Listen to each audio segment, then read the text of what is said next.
ಪ್ರಪಂಚದ ಶ್ರೀಮಂತ ದೇಶ USA. ಅದೇ USA ಸಿಟಿಸನ್ ಆಗ್ಬೇಕಂದ್ರೆ ನೀವು ತುಂಬಾ ಕಷ್ಟಪಡಬೇಕು. ಬಂದು ನೀವು ಅಲ್ಲಿ ಮಿನಿಮಮ್ 5 ವರ್ಷ ನೀವು ಅಲ್ಲಿ ಕೆಲಸ ಮಾಡಿಕೊಂಡು ಮತ್ತೆ ಈ ಗ್ರೀನ್ ಕಾರ್ಡ್ಗೆ ಅಪ್ಲೈ ಮಾಡ್ತಾ ಇದ್ರೆ ಮಾತ್ರ ನಿಮಗೆ ಸಿಟಿಸನ್ಶಿಪ್ ಸಿಗ್ತಾ ಇತ್ತು.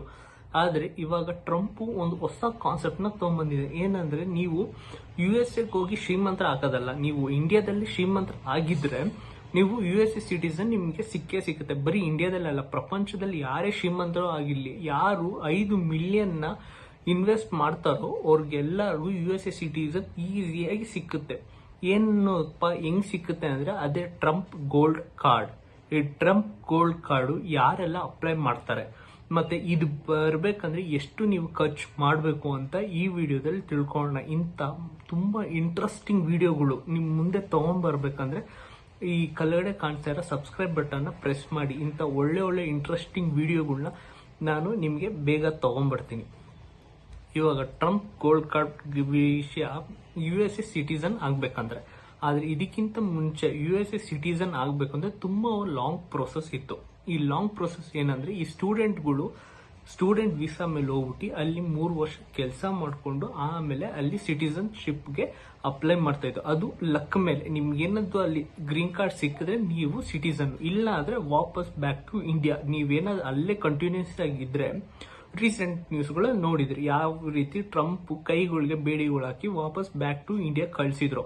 ಆ ತರ ಆಗುತ್ತೆ. ಇಲ್ಲ ಸೆಕೆಂಡ್ ರೀತಿ USA ಸಿಟಿಸನ್ ಆಗ್ಬೋದು ಅಂದ್ರೆ ಅದು ಅಲ್ಲಿರೋ ಹೆಣ್ಮಕ್ಳು ಇರ್ತಾರಲ್ಲ USA ಸಿಟಿಸನ್, ಅವ್ರನ್ನ ಮದುವೆ ಆಗ್ಬಿಟ್ಟು ನಿಮ್ಗೆ USA ಸಿಟಿಸನ್ಶಿಪ್ ಸಿಕ್ಕುತ್ತೆ.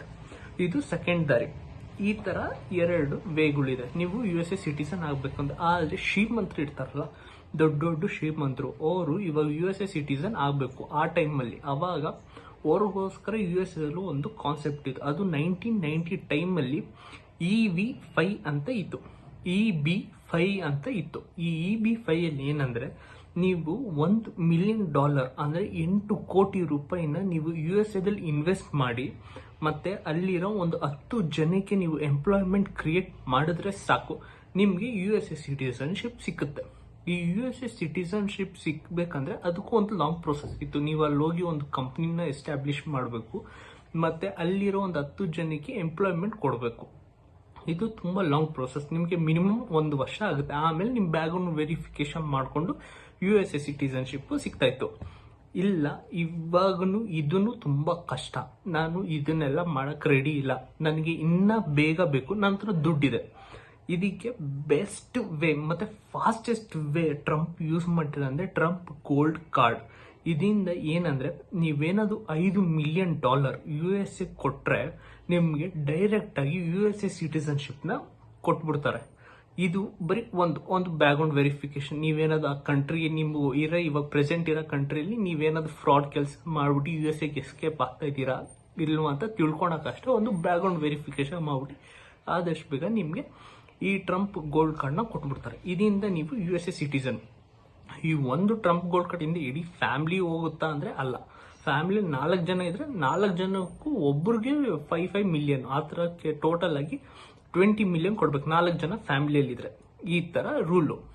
ಇದರಿಂದ ಏನಾಗುತ್ತೆ, ಇದರಿಂದ USAಗೆ ಏನು ಅಂತ ಅಡ್ವಾಂಟೇಜು ಅಂದ್ರೆ ಇವಾಗ ಫಸ್ಟ್ ಇದ್ದಿದ್ದು 1 ಮಿಲಿಯನ್ US ದಲ್ಲಿ ಇನ್ವೆಸ್ಟ್ ಮಾಡ್ಬೇಕು. ಇದರಿಂದ ಗೌರ್ಮೆಂಟ್ಗೆ ನೀವು ಕಂಪ್ನಿ ಡೆವಲಪ್ ಮಾಡಿದ್ರೆ ಟ್ಯಾಕ್ಸ್ ಬರ್ತಾ ಇತ್ತು. ಇವಾಗ USA ಅಲ್ಲಿ ಏನ್ ಮಾಡ್ತಾರೆ ಅಂದ್ರೆ ಇವಾಗ ಟ್ರಂಪ್ ಏನ್ ಮಾಡ್ತಾ ಅಂದ್ರೆ ಈ ರಿಚ್ ಪೀಪಲ್ ಏನಿರ್ತಾರಲ್ಲ, ಯಾರು 0.01% ಇದೆಲ್ಲ ವರ್ಲ್ಡ್ ಅಲ್ಲಿ, ಅವ್ರು ಮಾತ್ರ ಈ ಟ್ರಂಪ್ ಗೋಲ್ಡ್ ಕಾರ್ಡ್ ನ ಅಫೋರ್ಡ್ ಮಾಡ್ತಾರೆ. ಸೊ ಈ ರಿಚ್ ಪೀಪಲ್ ಎಲ್ಲ ಡೈರೆಕ್ಟ್ ಆಗಿ USA ಸಿಟಿಸನ್ಶಿಪ್ ಆಗೋದ್ರೆ ಆಟೋಮೆಟಿಕ್ ಆಗಿ USA ಅಲ್ಲಿರೋ ಎಕನಾಮಿ ಜಾಸ್ತಿ ಆಗುತ್ತೆ ಮತ್ತೆ ಕಂಪ್ನಿಗಳನ್ನ ಜಾಸ್ತಿ ಇನ್ವೆಸ್ಟ್ ಮಾಡ್ತಾರೆ. ಯಾಕಂದ್ರೆ ಇಷ್ಟು ದುಡ್ಡು ಕೊಟ್ಟು ಬಂದವನು US ದಲ್ಲಿ ಸುಮ್ಮನೆ ಅಂತೂ ಇರಲ್ಲ. ಅವನು ಒಂದು ಹೊಸ ಕಂಪ್ನಿನ ಶುರು ಮಾಡ್ತಾನೆ. ಆ ಶುರು ಮಾಡಿರೋ ಕಂಪ್ನಿಯಿಂದ ಅಲ್ಲಿರೋ ಅನ್ಎಂಪ್ಲಾಯ್ಮೆಂಟ್ ರೇಷಿಯೋ ಕಡಿಮೆ ಆಗುತ್ತೆ ಮತ್ತೆ USA ವ್ಯಾಲ್ಯೂ ಆಟೋಮೆಟಿಕ್ ಆಗಿ ಜಾಸ್ತಿ. ಮತ್ತೆ ಬೇರೆ ಕಂಟ್ರಿಗಳು ಅಲ್ಲಿರೋ ಎಲ್ಲ ರಿಚ್ ಪೀಪಲ್ USA ಬಂದ್ರೆ USA ಅಲ್ಲಿ ರಿಚ್ ಆಗ್ತಾರೆ ಮತ್ತೆ ಈ ಕಂಟ್ರಿಗಳು US ಮೇಲೆ ಡಿಪೆಂಡ್ ಕೂಡ ಆಗ್ತಾರೆ. ಸೊ USAಗೆ ಫುಲ್ ಅಡ್ವಾಂಟೇಜ್. ಮತ್ತೆ ಇವ್ರು ಹೋಗೋ ಟೈಮಲ್ಲಿ ಕೊಟ್ಟಿರ್ತಾರೆ $5 ಮಿಲಿಯನ್. ಇದರಿಂದ ತುಂಬಾ USA ಎಕನಾಮಿ ಆಟೋಮೆಟಿಕ್ ಬೂಮ್ ಆಗುತ್ತೆ. ಫಸ್ಟೇ 5 ಮಿಲಿಯನ್ ಕೊಟ್ಬಿಟ್ರೆ ಹೆಚ್ಚು ಕಡಿಮೆ 40 ಕೋಟಿ ರೂಪಾಯಿ ಕೊಟ್ಬಿಟ್ರೆ ಆಟೋಮ್ಯಾಟಿಕ್ ಆಗಿ ಇವರು GDP ಕೂಡ ಜಾಸ್ತಿ ಆಗುತ್ತೆ, ಮತ್ತೆ ಗೌರ್ಮೆಂಟ್ ಬರೋ ದುಡ್ಡು ಕೂಡ ಜಾಸ್ತಿ ಆಗೋಗ್ಬಿಡುತ್ತೆ. ಇದೇ ಒಂದು ಫುಲ್ ಅಡ್ವಾಂಟೇಜು. ಈ ಚಾನಲ್ಗೆ ಸಬ್ಸ್ಕ್ರೈಬ್ ಮಾಡಿ. ನೀವು ಒಂದು ಸಬ್ಸ್ಕ್ರೈಬು ನನಗೆ ತುಂಬ ಮೋಟಿವೇಟ್ ಮಾಡುತ್ತೆ. ಒಂದು ಹೊಸ ವಿಡಿಯೋಗಳನ್ನ ಮಾಡೋಕ್ಕೆ AI ಮೇಲೆ ಮತ್ತು ಫ್ಯಾಷನ್ ಮೇಲೆ ಮತ್ತು ಏನು ನಡೀತಾ ಇದೆಯಲ್ಲ ಟ್ರೆಂಡಿಂಗ್ ವಿಷಯಗಳ ಮೇಲೆ ಹೊಸ ವಿಡಿಯೋಗಳು ಮಾಡೋಕ್ಕೆ ತುಂಬ ಮೋಟಿವೇಟ್ ಅದಕ್ಕೆಲ್ಲ ನೀವು ಜಸ್ಟ್ ಮಾಡಬೇಕಾಗಿರೋದು ಒಂದು ಸಬ್ಸ್ಕ್ರೈಬ್ ಅಷ್ಟೇ.